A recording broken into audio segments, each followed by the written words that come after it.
So, hello everyone. I won't say good evening because for some of you it's probably good night or good morning.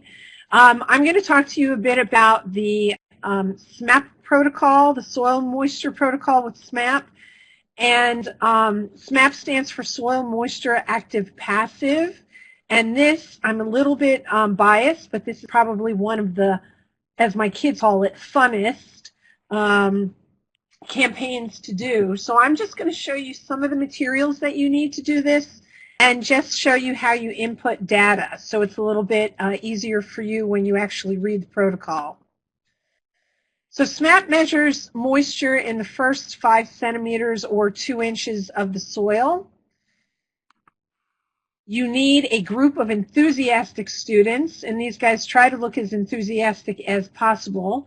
To actually do the campaign on a daily basis, you don't need more than 2, maybe 3 students. You can, I know our partners in Croatia do it with 1 student, but my guys do it in teams of 2 or 3. There are some of the pieces of equipment that you need. You need a good, strong piece of 2x4. We tried everything else, but 2x4s are the best. You need some sort of soil can. We purchased this at forestry suppliers, and they're actually soil cans that are exactly 2 inches in height. You can use a tuna can if you want, or even some cat food tins, that sort of thing. You can always improvise. There is a cap that goes with this can, but there's a hole in this can to allow it to be more easily put into the ground.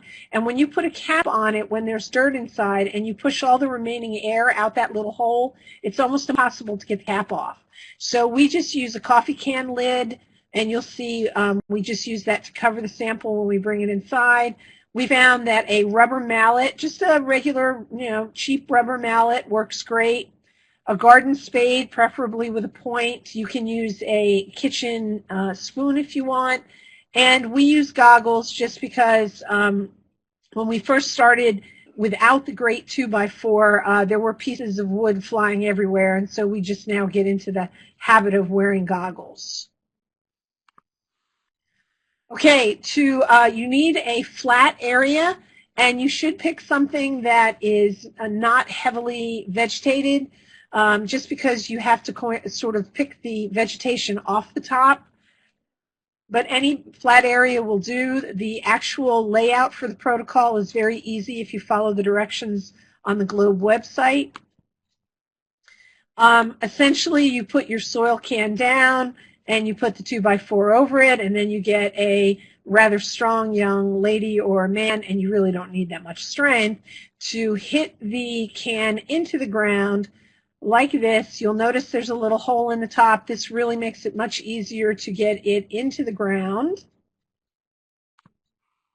And then you use your spade to carefully dig it out. Now, sometimes you'll get a little bit more than the 2 inches. So what we've done routinely is we go ahead and just knock off this part, which is a little bit deeper than 2 inches, and then we just put the top on top to walk it in. And as I told you before, we didn't put the metal lids back on the cans, but there's the bottom of the can. It does get a bit misshapen, but that doesn't really taking the measurements.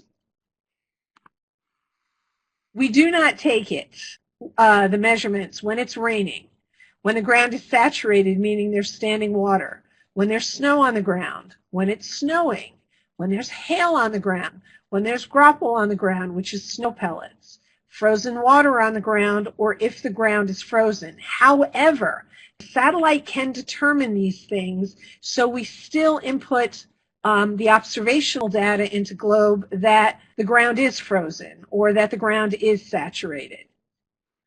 There we go. We come in. We decided meatloaf tins were the best thing that we can use. So we take the sample, we take it out of the soil can, put it in a meatloaf tin. We use a plastic fork just kind of to spread everything out. and then we go ahead and weigh it. You do need a scale, and we did weigh the empty pan before. You do need a scale that measures into tenths. This one only measures up to 300 grams, and sometimes that's not quite enough. So then we use the scale and back. Unfortunately, that's not by tenths. So if you have something that's 500 grams in tenths, that's fine, but you can always improvise and work it out. This is our heating setup. We do not have an oven, so we use 3 heat lamps. 2 of these have a 100-watt bulb. One has a 150-watt bulb.